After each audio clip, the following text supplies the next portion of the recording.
We acknowledge that we live and work on the traditional lands of the Gunai-Kurnai Nation, and that sovereignty was never ceded. We pay respects to elders past, present and emerging. We acknowledge that we benefit from the colonial structures and policies that remain in place today. We stand in solidarity with First Nations people and recognise their ongoing struggles in dismantling those structures.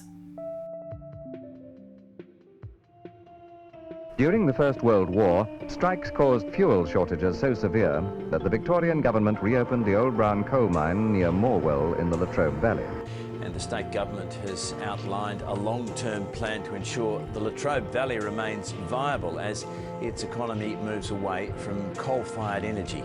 It's been the lifeblood of the Latrobe Valley for decades, but continual change in the power industry and the introduction of the carbon tax means it's time for a plan B. It's a month tomorrow since fire entered the Hazelwood coal mine in Victoria's east. Fire has been burning for weeks now, blanketing the township in a toxic smoke.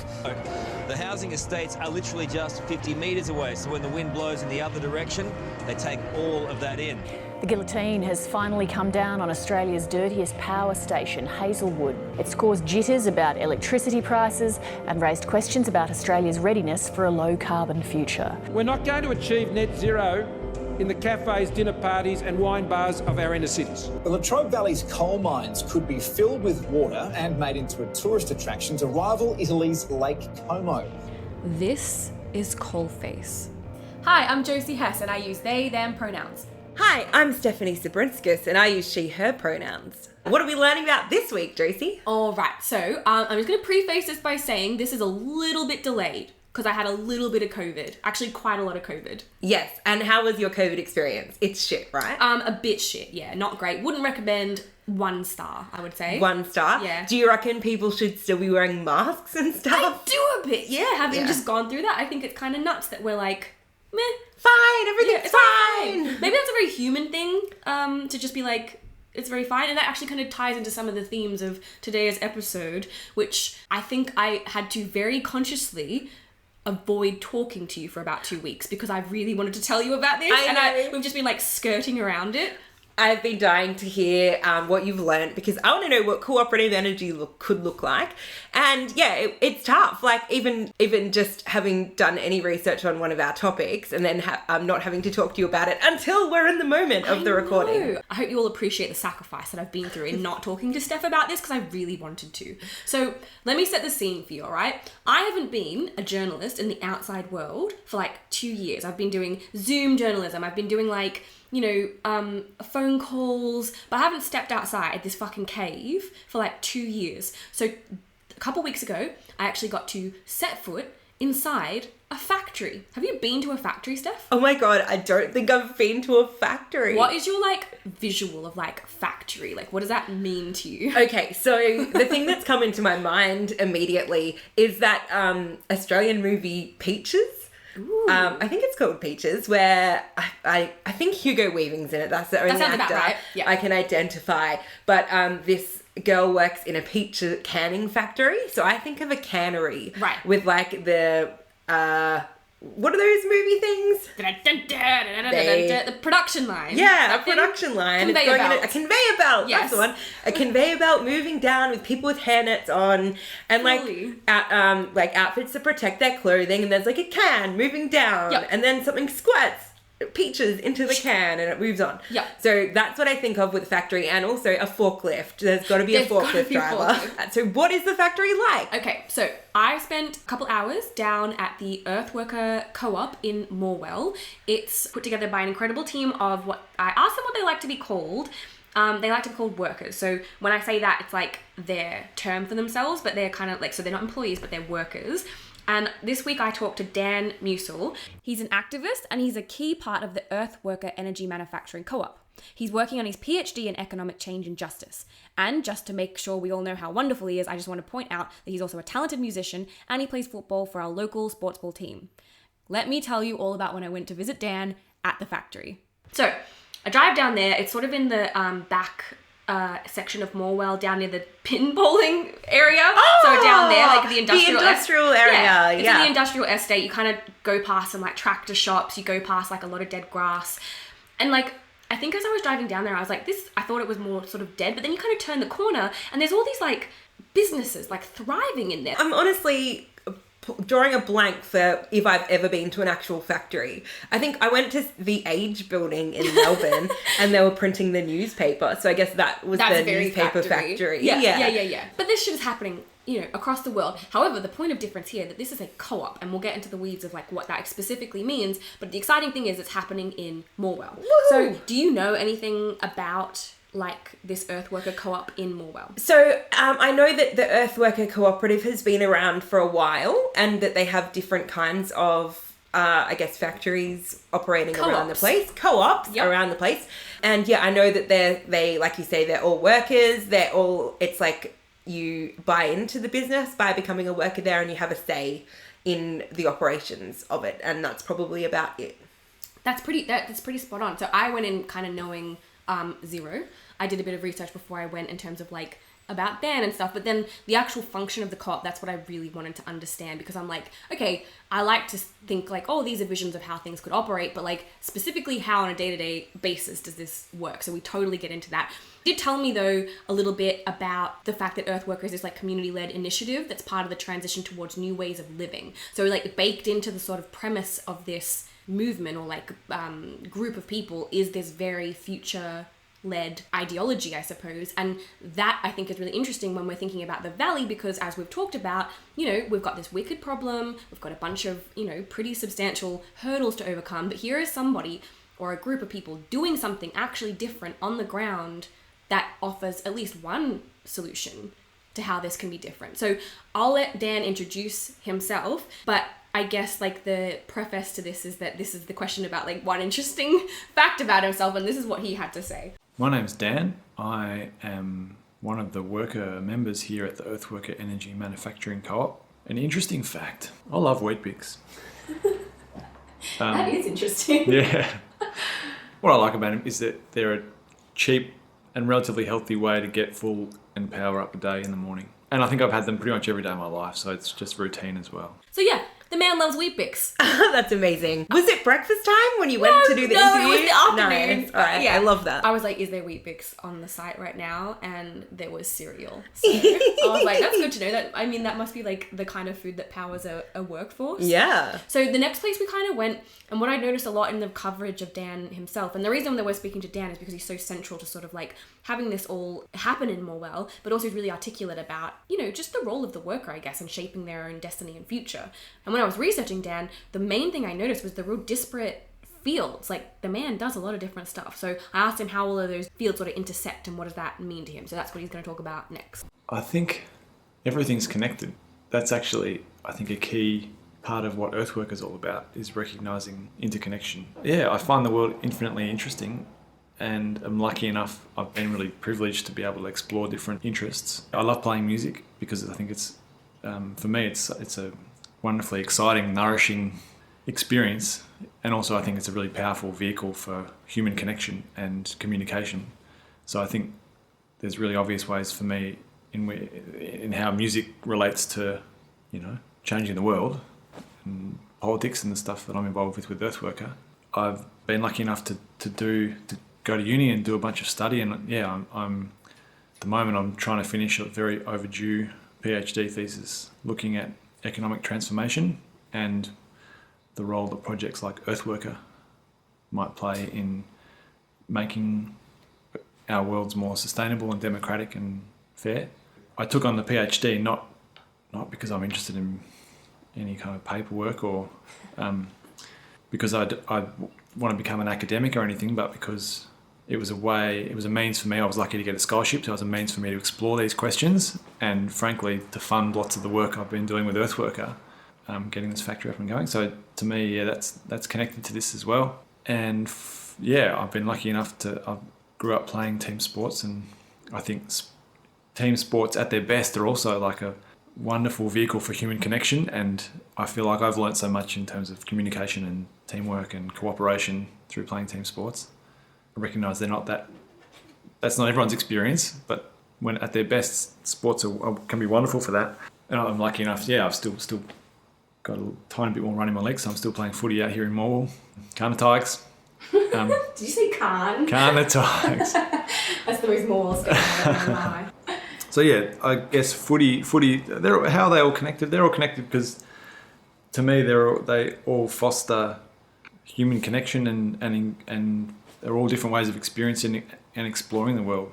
Dan is a multi-talented person. He's actually not from Morwell, though he does have connections to the area. And so I was really curious, like, it doesn't really strike me, I don't know about you, as a place that people necessarily choose to come a lot of the time. That's not always the case, but like, you know, it's not people's number one destination necessarily for like a sea change or whatever. So I was like, why Morwell? And this is the story of how Dan comes to Morwell.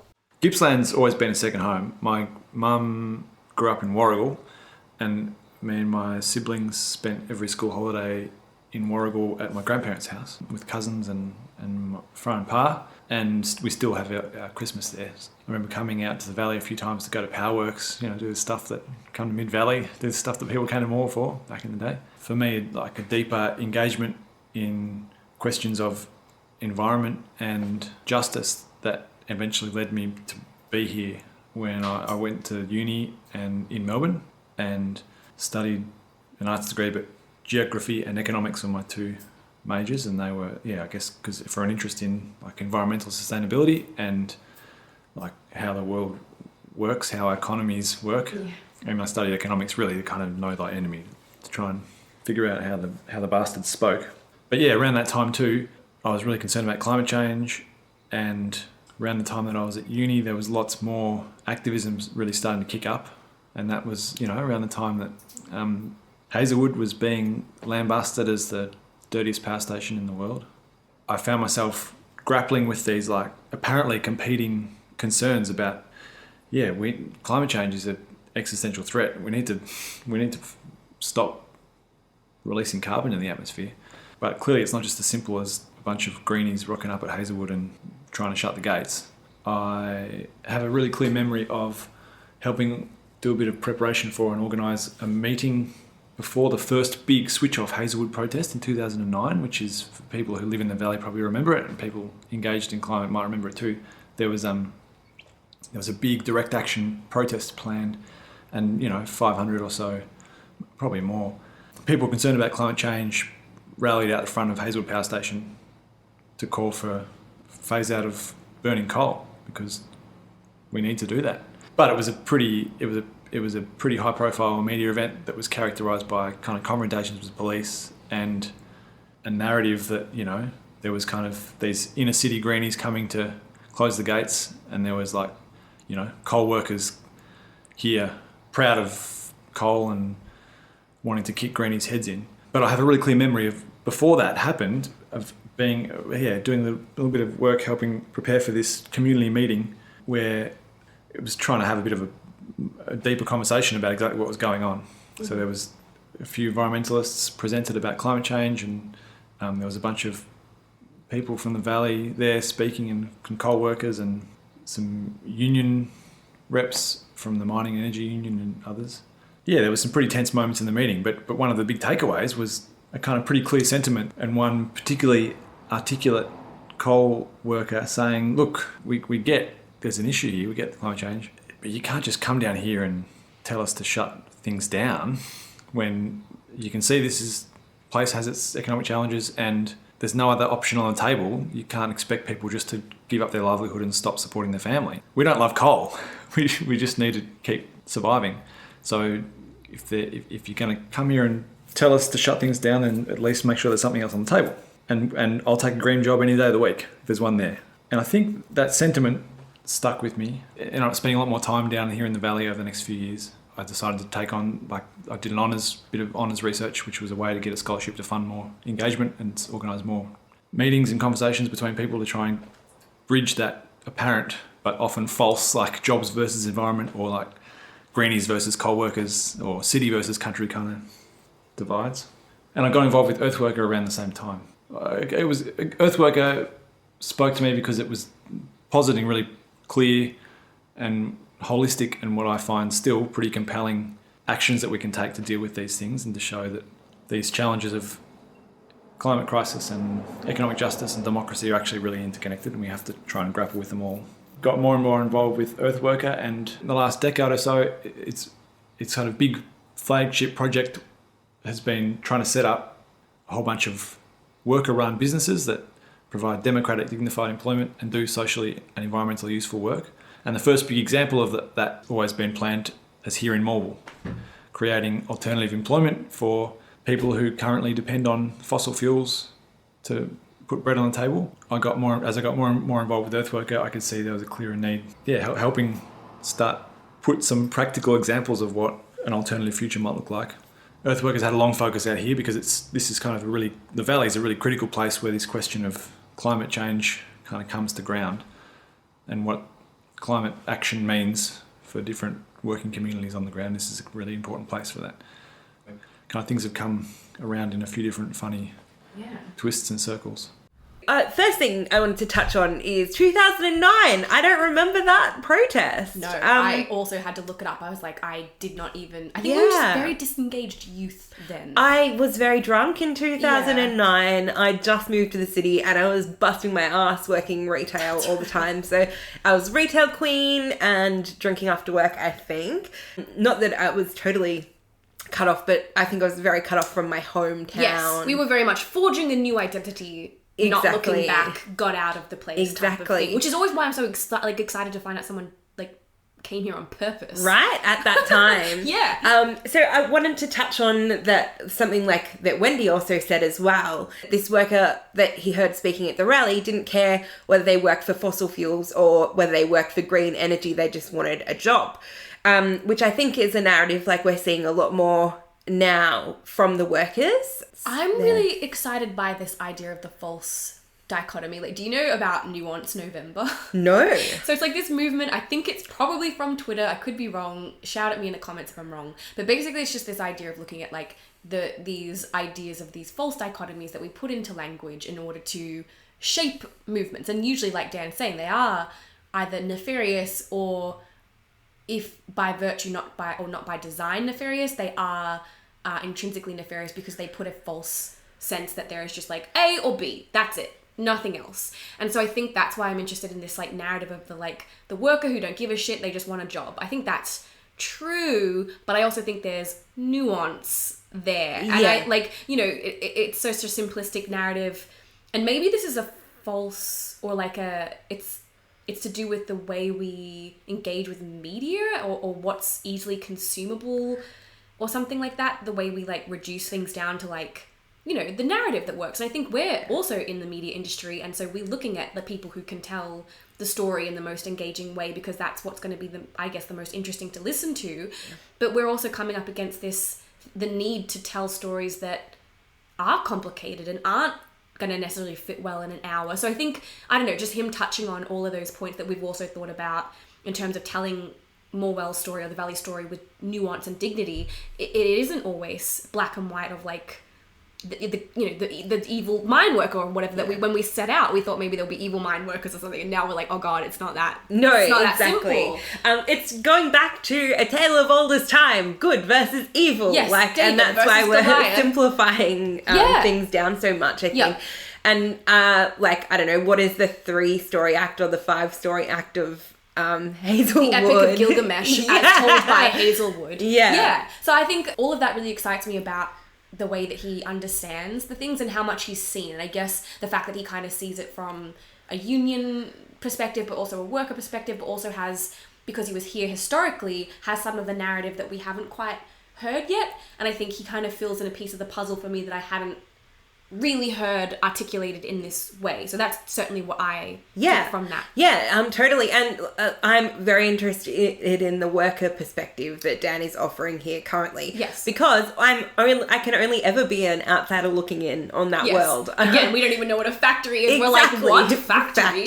Yeah. Right, totally. Yeah. The last sort of introductory question that I did want to ask Dan and had him touch on was just that misconceptions of the Valley question, which I think we kind of had quite different ideas from everybody, and none of them have been quite what we've expected. I think we have different misconceptions about it than other people, but this is what Dan had to say. I'd been spending lots of time here in the Valley, back and forth, for many years before I started living here. And then I've lived here for 7-8 years now. have increasingly found myself like doing what Valley people do, which is like defending the Valley against this slander that it's a shithole. It's a shithole. Obviously, there's so much more to the Valley than coal, and there's so much more to the Valley than like the legacy of poverty and from privatisation. But those things still dominate the narrative of the place, sadly. I guess when I first started coming here, I think that's a perception I still see in people, which I had early on too, which is that Morwell is a coal town, or Tarrelgan's a coal town, so everyone works in the coal power stations and everyone knows all about coal and everyone loves coal. And perhaps that was more true back in the SEC days, when the SEC did employ so many more people and supported the community in a much more holistic way. But certainly nowadays, like, you're almost in a minority if you've got a job at a power station. Yeah, I guess we're talking about narratives of the Valley, and that's one that I think is still persistent. And I think people just aren't aware of the great diversity of economic activity, of stuff that happens here, the great diversity of people that live here. I mean, relative to other regional areas, Latrobe Valley is quite it's got a long multicultural history. The great, like, creatives and artists and musicians that live in the Valley, like, yeah, that's been a really wonderful thing to experience and be a part of the music community here in the Valley and the arts scene, which there's some really great creative stuff that happens here that people aren't aware of and write off when they dismiss the Valley as sort of a coal town or a poor town or whatever. Yeah, I think Dan is bang on though. There are so many talented musicians and talented artists that are popping off around the Valley. And yeah, we are so much more than coal people. I love that it's saying. Like my favourite soundbite from everything that we've done. It's interesting that, like, it does seem to take people either moving here or spending a vast amount of time here to kind of shift that perception. But I wonder, like, would that probably be the case anywhere? You move to Tokyo thinking you're going to have like a ramen girl experience, and then it's like not that at all. It's like a nuanced place with a whole bunch of stuff definitely. going on. So does feel like the Valley is sort of for those, and like his point was that not everybody obviously works in the power station. The idea that you and I could be so disconnected while living here. Like, my dad actively worked in those power stations, and I was disconnected till about, I don't know, 10 or 11. I could understand the conversations going on, but I didn't really, you just don't think about it, right? No. At all. Like, it's you're a kid. You're not working in the mines. Thank yeah. God. And so, like it wasn't weird to me to have power stations. No, I think that's the thing. Visually. If you're around it the whole time, it really doesn't become different. And so the older you get, maybe then the more distinct or whatever, based on other people's responses to that. And that's where those misconceptions come back in.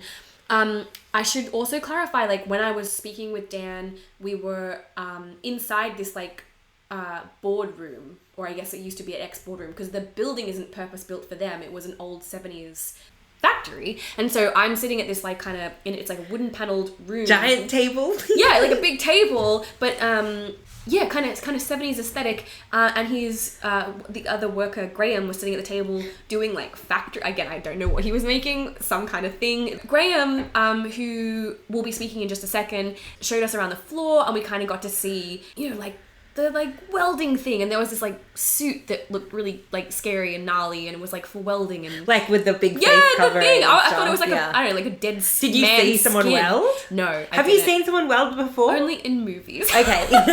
So yeah, I go on this tour, and then we come back, and we're sitting at this table while Graham's sort of like making this like. So forgive me, Graham, but like metal thing. Like he's making the reason I asked was because I wanted to figure out if I could get what he was making. I think it must have been like a small component part, electronic of one of the component of the internal of the water service center. No, I reckon let's just go yes, 10 out of 10. That's what it was. I sort of wanted to know, given that he obviously works in this place, what is it like for him working there? This is so cool. You were like a journalist out in the world. I had like one of those hats another on, person. and then I had my foot in the door, and I was like, "Tell me what it's like." Nah, he was really nice. Yeah, cool. He gave me a sticker. Yeah, nice. My comrade here, Graham, who's one of the long starring, I was going to say long suffering, but I'm saying long starring fellow instigators of work here at the Earthworker Energy Manufacturing Co-op. So Graham, please chime in if I say something you don't agree with. No worries. Yeah, so we're sitting here now in the board/lunchroom of the Earthworker Energy Manufacturing Cooperative. This is a worker-run factory that manufactures really high-quality stainless steel solar hot water products. So we make premium stainless steel hot water storage tanks for solar hot water systems or heat pump hot water systems, products that can help households reduce their energy use, reduce their carbon pollution, and we're aiming to try and build back some Australian manufacturing to make some of the solutions to the climate crisis and to people's economic hardships, to make those solutions right here in the valley and make it to a high standard. We're sitting in one of the industrial estates in Maule in a shed that's full of welding machinery and other bits and bobs which make these great, which help make these great products. Earthworker Energy Manufacturing Co-op strives to do all that, to make all those good things in a way that's democratic, where workers who do the work collectively and democratically own and run the business.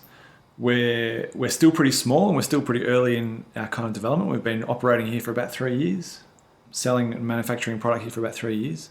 And at the moment we're growing. So we're doing the dance of figuring out how we structure our cooperative, our operating business in a way that can welcome new people into a democratic structure that is really functional and where people can participate pretty equally in how we run the business together.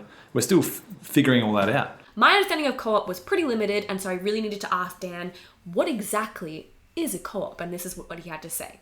We're still a really small team. So at the moment, Graham and I have different strengths and skill sets. Graham's a superstar, Mr. Fix-It, who can pretty much do everything out there on the factory floor.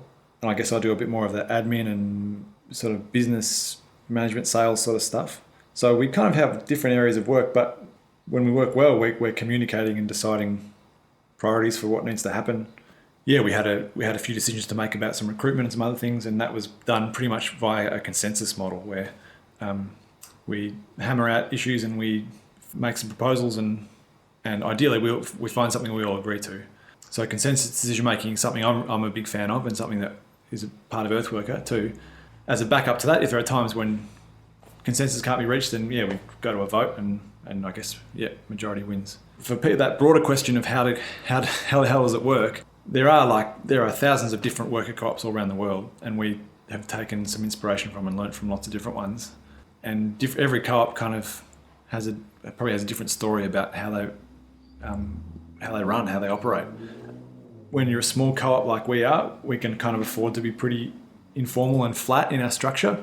There are some big worker co-ops where there's 500 people who collectively own that business together and run it democratically, and they'll often delegate different levels of management or leadership or authority because it's pretty hard to have a flat structure of 500 people. But the important principle in a worker co-op is that it's always one worker, one vote, and where there is management, where there are bosses or people in positions of authority, it's the workers who hire the management, not the other way around. So worker co-ops are based on that principle where one worker, one vote, we all collectively decide the nature of our work. And while that might not be in every co-op, every day having a vote on every single decision, because that's just not practical, for bigger co-ops that can mean, electing the board or electing the bosses and having a say in that bigger picture stuff. Do you want to say, did I miss anything? No, pretty spot on. Yeah, okay, yeah. One worker, one vote. Fucking love that, mate. Yeah. I love the idea of the workers electing the management. Yes. That's such a simple shift in power that is so important, I think. Like having to, feel, rather than having to feel like you have to kiss the boss's ass, the boss has to kiss yours. Steph, I'm going to get you to tell me, I've got a little graph here and I thought you would because you're a reader and a person who performs, if you would like to tell me the 7 cooperative principles as copied from the website. Oh my god, I love this so much. So is that... Oh, we're doing a real podcast. Yeah, like a real thing. Okay, I know you like to do this type of thing, so I've got you. Can you just read out here so it's super clear for everybody? This is top 7 principles that you never believe. No, actually, it's just the 7 cooperative principles. Is this clickbait? It is a little bit, yes. All right, the cooperative principles. 1, voluntary and open membership. I like it. 2, democratic member control. 3, economic participation. Love that. 4, autonomy and independence. Sounds good to me. 5, education, training and information. 6, cooperative among cooperatives. That sounds like a mistake. Cooperation among cooperatives. Oh, right. Yes. Yeah, that's what I meant to say. And 7, concern for community. All right, I'm vibing. Fucking that feels good. Beautiful. But because I'm like desperate to understand fully and like I don't engage with stuff until I read it more. Can I read more? Yes, I have an appendix that I found on the website, and these are like, I think these kind of break it down into like the organizational and the personal. So do you want to read these? I'd love to. The cooperative enterprise. The cooperative individual. So these are 2 columns, people. So the cooperative enterprise, people can join and leave.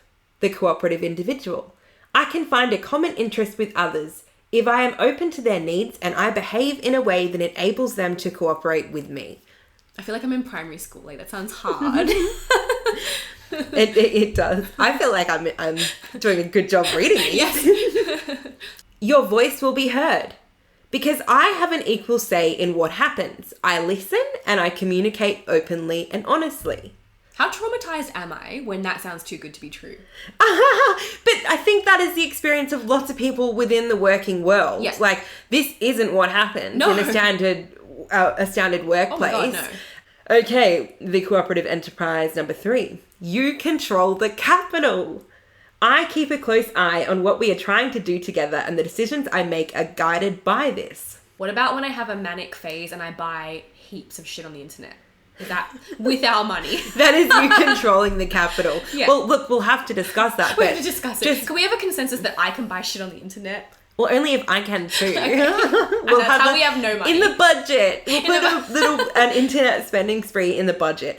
And if anyone buys something from Kawaii Plushies or Squisheen, they have to get something for the other person. We'll put that in the charter. Yeah, in the charter, for sure. Together, you are autonomous. I help others so that they can help themselves, and they help me in the same way, so that together we are more in control of our future. That's beautiful. But isn't that like literally against everything you're told in individualistic capitalism society? Like society, you're just like, no, don't work together. Yeah, there's only one pie, Josie, and I need to get as much pie as I will can. Fight you for that motherfucking pie. Yeah, which is ridiculous. Like, I just want to help people achieve. But in the current structure, you are punished. Yeah, absolutely, you're punished. You can develop yourself.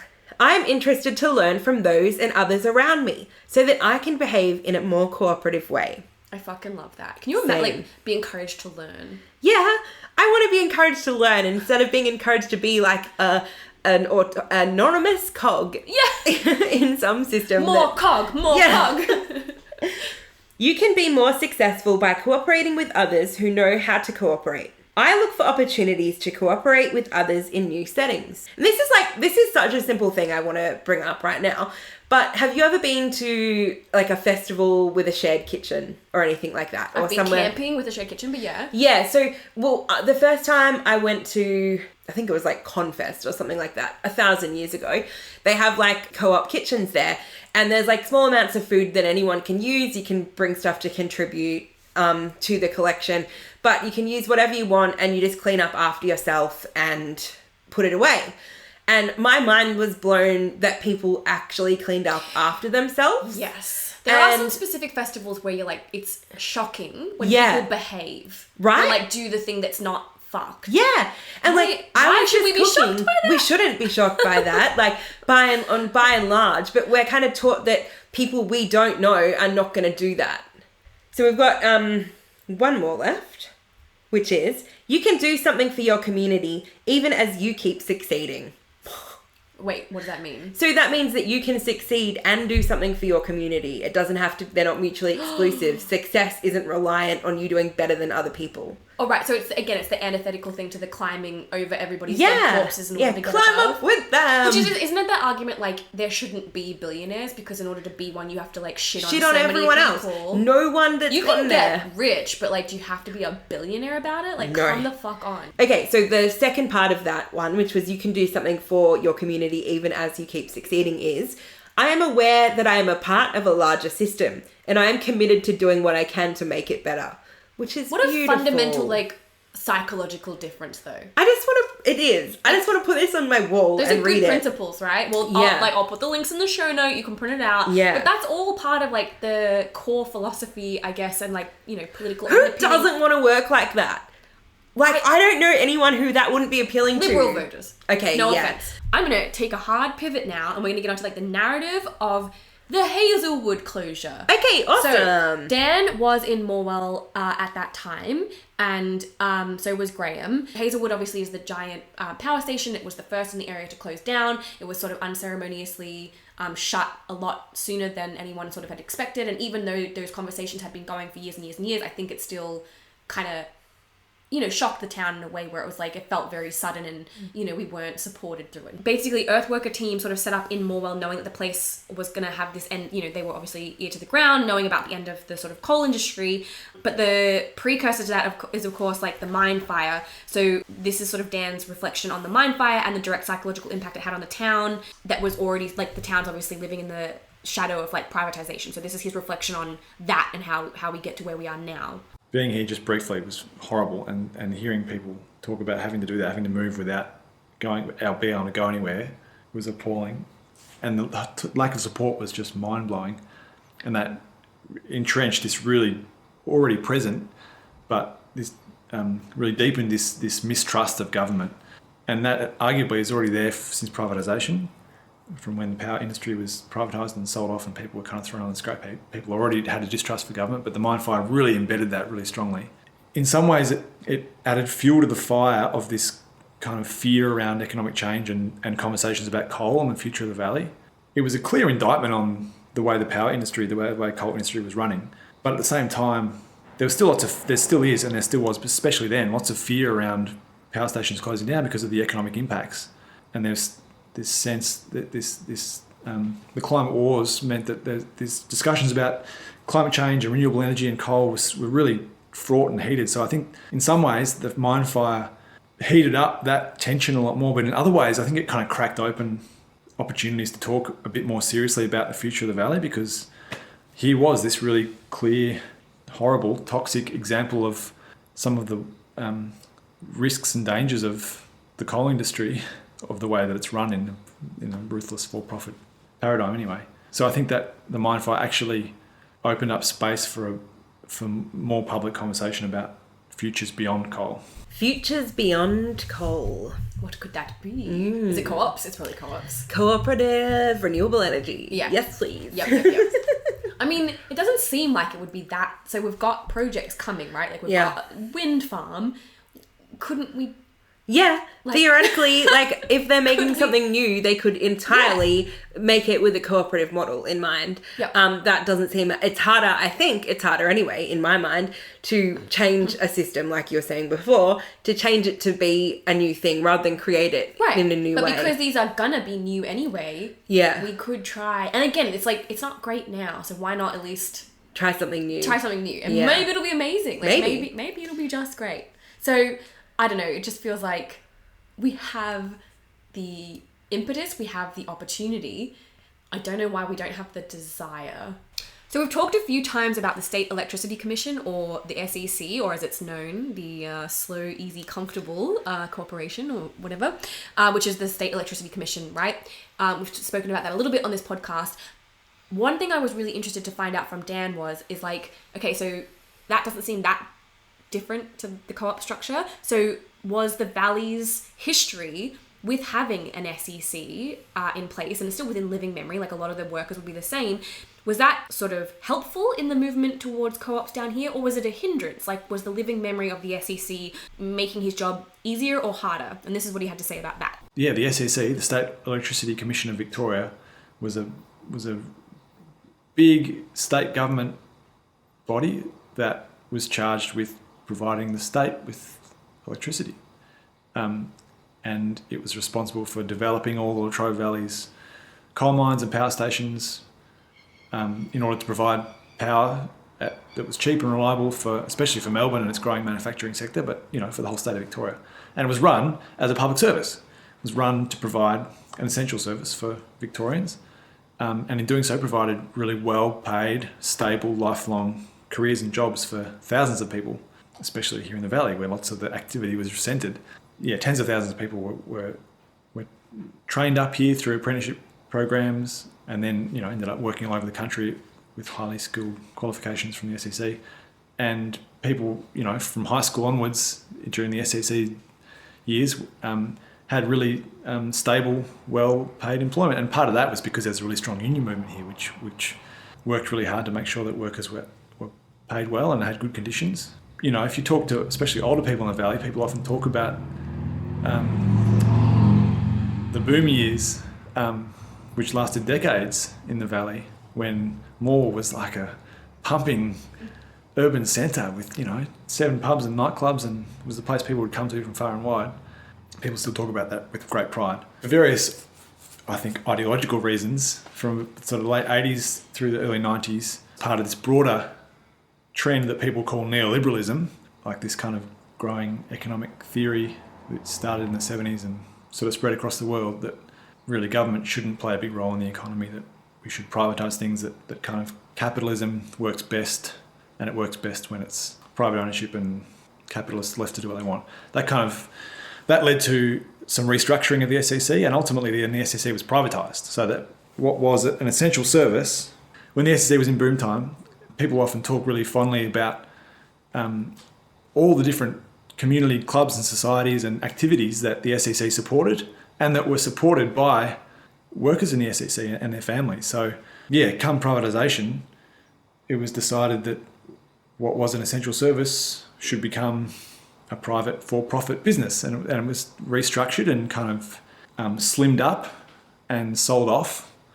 And in the process, thousands and thousands and thousands of jobs were lost in the Valley in a very short space of time, and there was no real planning or consideration about the impact that would have. There was very little support for people who were long-term support, people who were laid off, or for families that were left without a breadwinner or whatever in that time. So the social repercussions and the economic repercussions were like horrific. And I didn't live through it, and people have different memories of it, but the kind of stats are pretty clear that like the Valley's reputation in the decades since for being kind of a region that has higher than average social disadvantage and economic disadvantage and entrenched intergenerational poverty, that's largely a result of that really disastrous privatisation of the power sector, where jobs were lost in a huge number almost overnight without any planning or compensation or support. And the other impact was that what was an essential service run to be an essential service became a profitable exercise where the motive was not to provide electricity necessarily, but to make money. And that's a very different incentive. Hence, people chopping up and selling off firefighting pipes in Hazelwood Mine instead of maintaining them. The question about how it relates to co-ops. In some ways, people have said different things about this, and I think there's a bit of truth in all of them.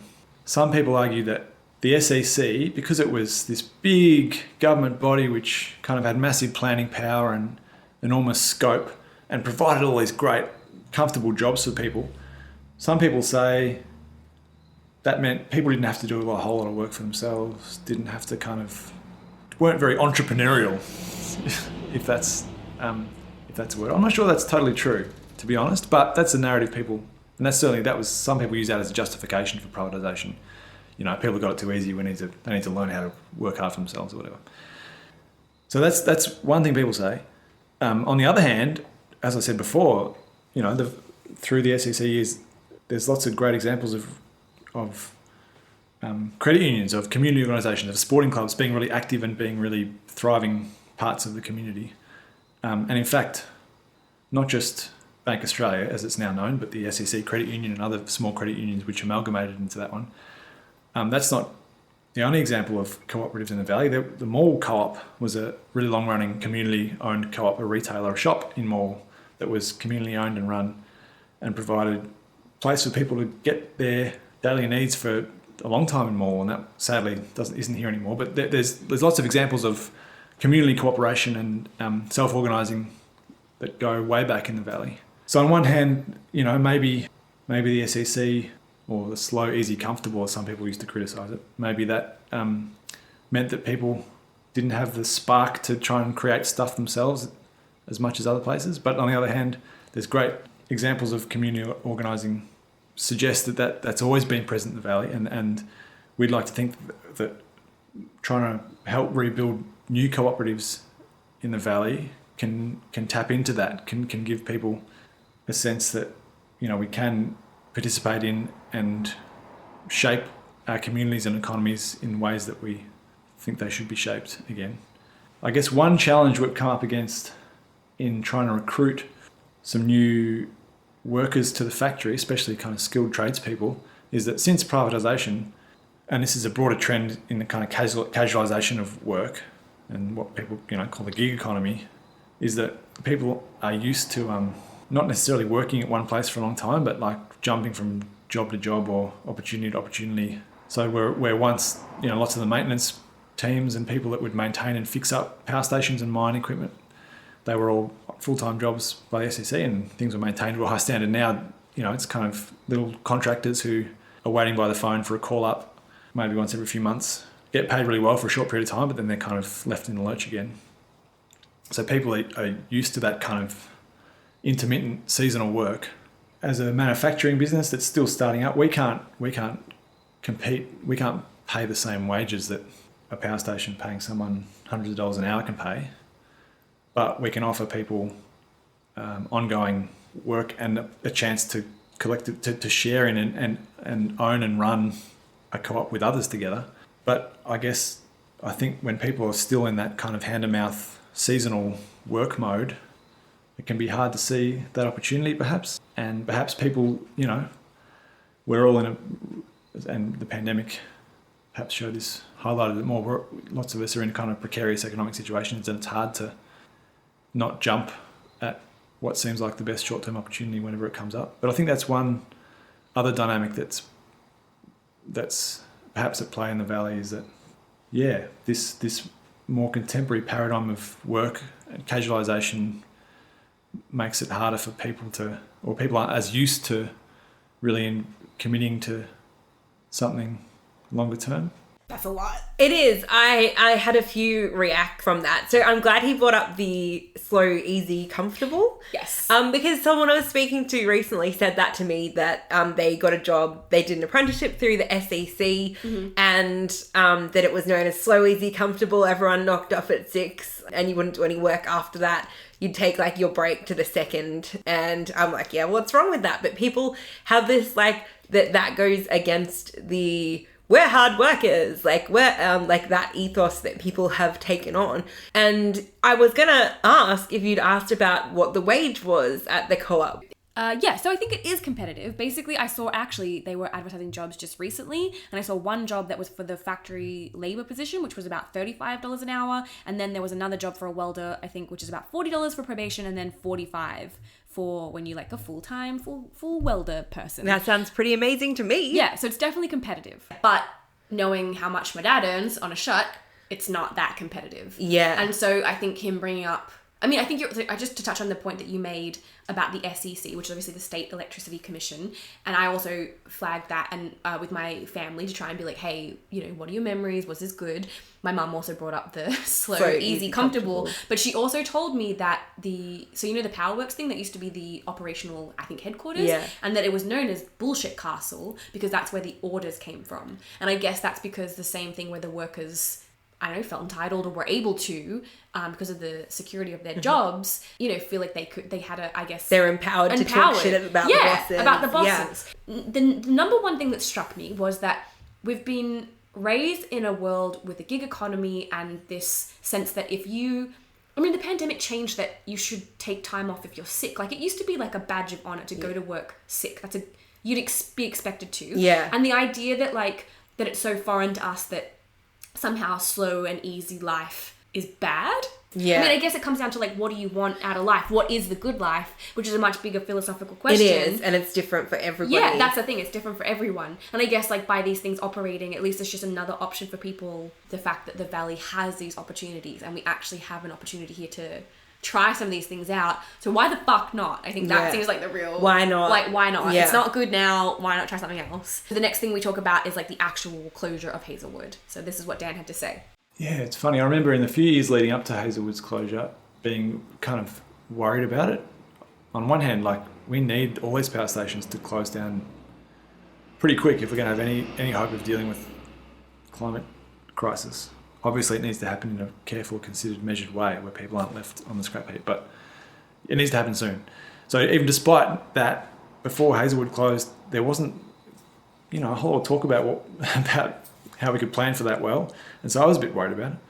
It's funny actually. So Earthworker had been talking about these issues for a long time, and had been calling on governments to take some pretty practical steps to help plan for what some people call a just transition, like a fair and well-planned transition away from fossil fuels to make sure people weren't thrown on the scrap heap. We've been calling for that for a long time, and trying to build really practical examples of what that could look like. Places like this show people, there is something else that we can do. Here it is, and once you get involved. Despite many years of campaigning and working hard, governments were still pretty hesitant to throw any money at it to fund stuff like that. So we were kind of left up to our own devices to try and fundraise. And as part of that, one of the many efforts we did, a bunch of Earthworker members walked from Melbourne to Morwell as a kind of fundraising walk, and to try and build the public profile of this conversation about it. Right, how do we have a just transition? How do we plan for a future in the valley beyond coal? And we ended up raising 20 grand or something, I think, which in the scheme of things is pretty small, but it was big at the time. And we were able to have lots of great conversations along the way through the towns we walked in, and bring some media attention to this question of how do we plan for a transition in the valley? It was actually during that walk that the first big news story about Hazelwood's possible closure broke. So it felt like quite remarkable timing. It wasn't actually governments, it was a bunch of volunteers walking along back Gippsland roads trying to foster the conversation. And suddenly then there was headlines about Hazelwood possibly closing, and the announcement was then made a month or two after that for the actual closure. And the closure, so obviously the story of Hazelwood's closure is a bit of a debacle, because the private owners gave the community 5 months. Lots of people, despite there being various writing on various walls, lots of people were still caught off guard by it. Lots of workers thought they had much longer up their sleeve. It was a really tough period and a really emotional one. Yeah, the day that Hazelwood closed, I remember being there at site, and there was those really moving images of people saying goodbye to a place, some who had worked there for decades and decades, their whole career. But that deeper kind of shared fear about, oh God, well, what's next? What does this mean if suddenly there's 1,500 less jobs in a town that's already got its challenges? So on top of all that fear and sadness, there's also, that kind of cynical politicking and the kind of those false narratives that, it was greenies who had callously shut down Hazelwood, which of course wasn't the case. It was the bosses who shut it down because it wasn't making enough money. It was, I guess, a fraught period in lots of ways. It really highlighted, I guess, the failure of governments and industry to properly plan for events like this. It shouldn't have caught anyone off guard. Hazelwood was actually supposed to shut many years before that, and it had been extended because there hadn't been the planning to build the replacement capacity. All those fears and that emotion also provided fertile ground for those more cynical and cynical arguments and misinformation to make conversations about the next step difficult in an ongoing way as well. It makes me really frustrated when I hear that, because the writing was on the wall with Hazelwood, like Dan said, and they could have been moving towards renewable energy so much earlier than they have been, and we're still only getting approvals for the solar farms and the wind farms in the Latrobe Valley now. Yep. And that's such an arduous process to get anything new happening. Yeah. And so this problem, how long has this problem been known? How long have we known about climate change? Oh my God. So long. Since the 80s, right? I think they were recycle and save the world there. Yeah. And, we did that whole ozone thing. It's not like this is new. From there, he obviously lived through the closure of that, and it brought about the importance of new ideas, well, not even new ideas, but the rollout of, change concepts that are different. And I was really curious then, what is the link between the importance of having co-ops and worker-led movements with the very real and present growing climate crisis? And this is what Dan had to say about the link between co-ops and the climate emergency. Well, I think if we're going to deal with the climate crisis, as people like Naomi Klein say, we kind of have to change everything. It's going to take a pretty dramatic shift in the way that we meet our needs and the way we live together. And I think a big part of that for me is having a more democratic economy. Consistently, polling suggests the vast majority of Australians want serious action on climate change. Governments, at the behest of too few corporate interests, have consistently stalled. If we had a more democratic economy, perhaps that would look different. A more democratic economics, where people have a say in how the work we do shapes the world and how our economies look in a more day-to-day sense, instead of just rocking up to vote once every 3 years. I think that's an important part of the puzzle of how have a more sustainable economy, because people choose, given the choice, choose a more sustainable economy. But I think this bigger question of what a future economy looks like, I think for it to be sustainable and more desirable in the long term, then I think it has to be a more equal and more democratic one. So for me, the cooperative model is one example of how we can organise the way we meet our needs in a fairer and more democratic way. If we're going to have a just transition away from coal, if we're going to phase out fossil fuels, if we're going to deal with the climate change, it's going to take some big changes to the way we do things, rather than just trying to swap one capitalist coal job for, one in electric cars, where we're under the same kind of structure of a fat cat boss sucking everyone dry. To me, that's not, we've got to do more than that. And if we're going to have the big change, why not actually make a big change and use this as an opportunity to really transform the world into a way that is better for everyone. So how to try and summarise that? Well, are you hopeful we can get there within the time that it appears we have left, which is like 6 years or something? Yeah, if I wasn't hopeful, then I don't think I'd keep going. And we've found here, through trying to build currently a small part of the puzzle, people are really excited about it. People eat it up. We're not keeping up with inquiries from people who want to support the project by buying a hot water service from a co-op, or people still volunteer a lot of time and donate lots of money to support the broader Earthworker project that's trying to set up this whole network of co-ops. I think there's a real hunger, there's a real interest in reimagining how the world can be and playing some part in bringing that world to fruition. So I'm hopeful about that. I think while in some ways, especially through the pandemic, people have had really tough times and have, perhaps had to focus on just getting by in some ways, I think it's also highlighted that the world as it is at the moment is far from what we need or deserve. And so it's awakening in a lot more interest and energy in people to try and find or build other ways of doing things. So I'm hopeful. Doesn't mean I'm optimistic. Oh no. Maybe different. Oh, I thought you were going to say it was all fine now. The world that we have at the moment is far from what we need and deserve. Oh my god. Isn't I just need that Papa so... Dan to tell me that everything, we deserve better. Yeah, we do deserve humans. better. And I'm glad that Dan's hopeful. Yeah. Do you ever just feel so fucking grateful that there are people that aren't me or you that are way smart who are figuring this shit out? Yeah, absolutely. I feel very grateful all the time. And I guess I'm hopeful too. And that's why I would bother to do anything that isn't take drugs and eat food and sit around in my own shit, I guess.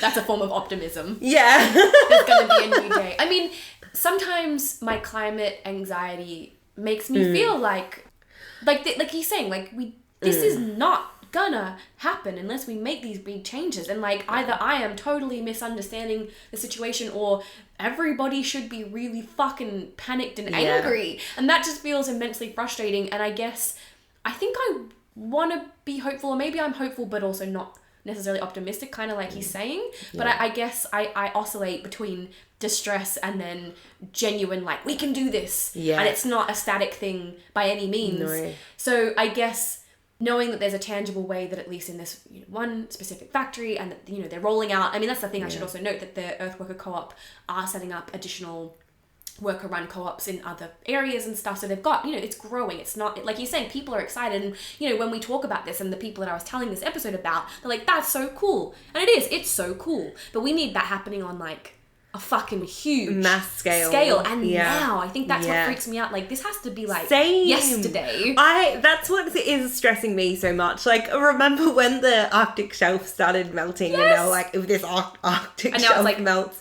so melting. Where is it? Like, it's, and these things are really stressful. And I think that a lot of the time I'm like scared into inaction because I'm like, it's too late. Everything's fucked. And like, even like I make personal choices that I feel like are better for the world or whatever, like trying to reduce my plastic consumption and not eating meat and stuff like that, which is all really personal. And then some days I'm like, why the fuck am I even bothering? Because nothing that I do on this small scale, oil into it's not going to help. Like, we need systemic change and we need it fucking yesterday. Like, and so I think that it's really great to be speaking with Dan and learning about the Earthworker Energy Co-op, because it's another like group of people that are doing the fucking thing. They're doing the thing that needs to change. They're making the change happen, and that makes me hopeful, and that makes me grateful. I mean, I like to be spoon-fed my sugar to make sure that I feel okay so that I can function. So after all of that, I was like, tell me how we can be hopeful. And this is what he had to tell us about hope, the idea of hope. There's plenty of reasons to be pessimistic. But Graham and I actually were just talking about this before you arrived. You know, the kind of doom narrative about Hazelwood's closure spelling the end of the valley hasn't really come to fruition. The Latrobe Valley Authority, which was a state government body, which is still here, which is its job is to try and help revitalise the valley and initially just respond to and support people in the wake of Hazelwood's closure. I think that's playing a really important role. There's actually not just this little cooperative and business which is growing and looking to employ more people and put more product out. There's actually a whole bunch of other stuff happening around the valley too. It is like the stats are that there have been more jobs created in the valley since Hazelwood closed than there were lost in Hazelwood's closure. Not that our only measure for any success should be jobs. We need to think a lot more holistically about that. But yeah, there's actually lots happening.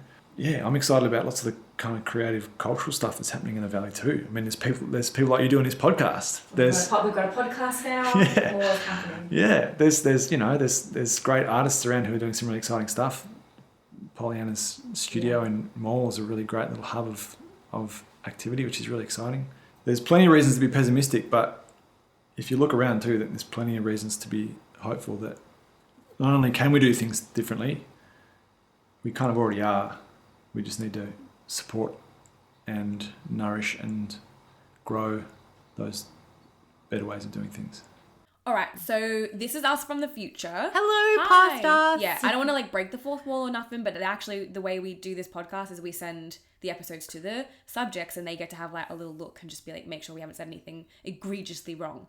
And the reason I wanted to make a little cut in here is because Dan gave us incredible notes, but this one statement I just wanted to read in full because I think it really encapsulates what us as shitheads couldn't quite summarize. It's very beautiful. Yeah, it's really nice. Thanks for that, Dan. Yeah. So this is just on hope. I would say this is Dan Musil on hope. I won't try and do his voice. It's just not possible. I'll read it. This is from Dan. So just pretend I'm Dan, okay? So I close my eyes. Okay. Pretend I'm Dan. I'd love to convey that part of the reason that I think Earthworker is hopeful and important is not just that we're demonstrating practical, tangible alternatives, but that we're working to make sure these alternatives are part of a larger systemic approach to economic and social change. This includes building a large interconnected network of co-ops, connecting them with larger social movements, worker capital, and international solidarity, in inverted commas, by working to support cooperation with other or new existing cooperatives and movements around the world. He does believe that we touched on this in the conversation, but he worries that we didn't convey on it properly, which is totally my bad. So I just wanted to put that statement out there. What a beautiful statement. Yeah. And I think, there are other cooperatives, as Dan mentioned in that, and that's so cool that these things are happening everywhere. I feel like as a nice bookend, we did talk about interconnectedness at the top. And so trust Dan to bring it all back to being connected. Yes. Anyway, I'll throw back to past us. Are you waving at us in the past? I was waving at us in the past. I don't know. I was like, where are words? I'll just wave. Goodbye. Goodbye. All right, back to us in the past. I just want to nourish. Yeah. That always feels so permission to do right by yourself type of thing. I'm why do I need someone to tell me to put moisturizer on or something? Yeah. Isn't that a beautiful sentiment? Just hearing that after I think my anxiety started to peak and I was oh God, there's so much to be done. Same. And then to just think about the doom narrative is like so true. Like I think that's what we grew up in the shadow of, this doom narrative that everything's fucked basically. Yeah. And that's why I think we had this palpable shift when we came back, because we're still here, and if anything, in the absence of that thing, new things. And it does feel like it's getting better, and people are more involved, and I don't know, change is happening. Totally. Like, it's not even a comment, it's happening. I want to know, Steph, how would you measure, because he was talking about that you shouldn't necessarily measure success in jobs, and I think that's a great stat that more jobs have been created since Hazelwood closed than that were lost, but how would you think we should measure success? So, I don't know how you can do this, but I think we should measure it through happiness and satisfaction. Don't they do that? There's like a happiness index. Yeah, so that I have heard about that too, but I think, if people are feeling satisfied and connected to their community, and they feel like they're doing work that meaningful. Meaningful work, and I don't even mean like working for money or physical labor, but they're just that they're contributing, and they feel like they're getting what they need and giving what they can.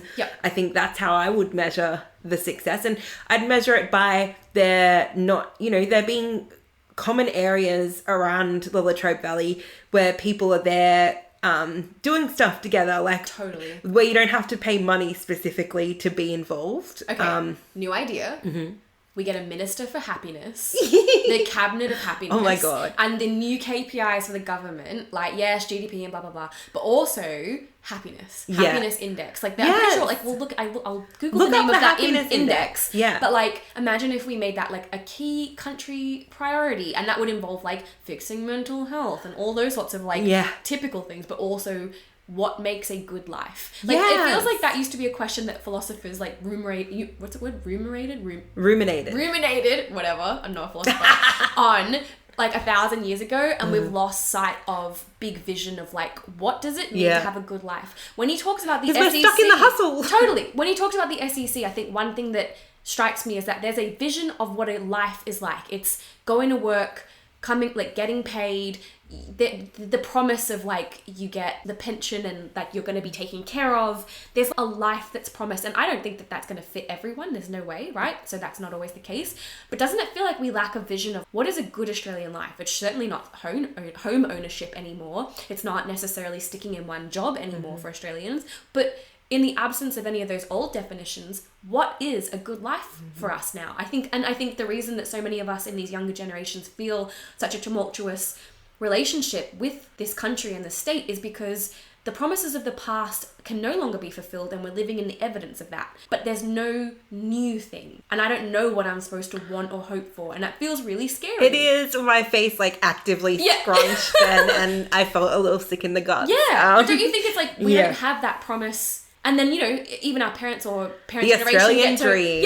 Even if you're in opposition or rebel against it, there at least is a tangible thing that is there for you to be in opposition to. I don't think we even have that. I think we've just kind of feels like we're just living in the end times as playing the violin as the Titanic fucking sinks. And that's a little distressing. It is. It's really distressing. It's really distressing. And like when I'm over the pandemic, I've had like issues with my mental health, like everyone, like most people. And what got me through was gardening and seeing bugs come into my garden that weren't there before, because I was like creating this little micro universe that was better and different. Yeah. And there was life and stuff happening. And that was like pretty good. So you're saying we need bugs to come into the whole of Australia. We need to make an environment where giant superbugs take over and fix everything. That's exactly That's what you're saying. I like that. So I think we know that Earthworker Co-op is making a difference and it's happening in Mall, and that's something to cling to. So here is where you can find out more about them.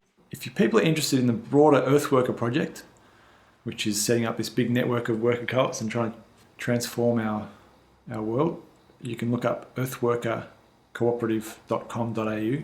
We'll actually have a new website soon, which is just earthworker.coop.coop.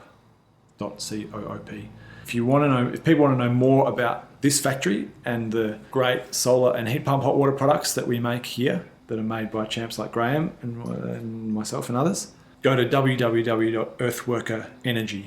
That's earthworkerenergy.coop, and we can organise a quote for a great made in Morwell hot water system.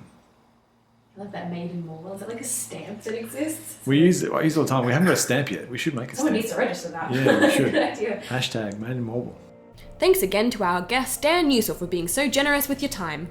You can find our resources in the show notes for this episode. The music for Coalface by Anonymous 420 and Loyalty Freak Music. This series is written, edited and produced by Josie Hess and Stephanie Sabrinskis. If you like what you heard, find us on Instagram at coalfacepod or send us an email to coalfacepodcast@gmail.com. Look out for the next episode of Coalface.